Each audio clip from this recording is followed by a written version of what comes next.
Beginilah detik-detik pertempuran hebat di Malaya Tokmachka. Rekamannya ramai beredar di media sosial Telegram pada Sabtu 7 Desember 2024. Pasukan Rusia merebut posisi Ukraina, namun angkatan bersenjata Ukraina mengerahkan kendaraan lapis baja untuk melakukan serangan balik. Di front Zaporozhye, pasukan Rusia bergerak maju. Musuh mencoba melakukan serangan balik tetapi tidak mempan.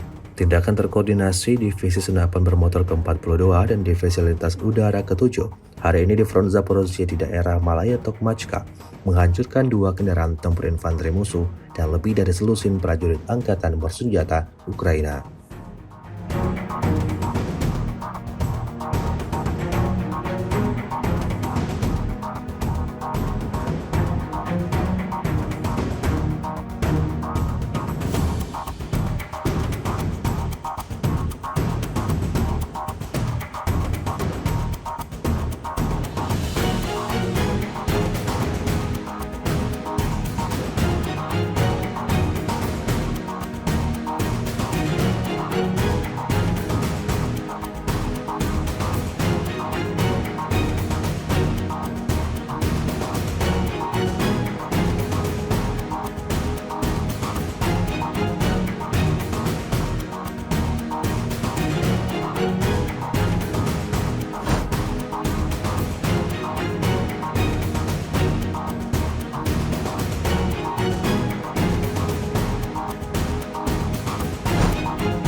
Download Tribun X sekarang, menghadirkan lokal menjadi Indonesia.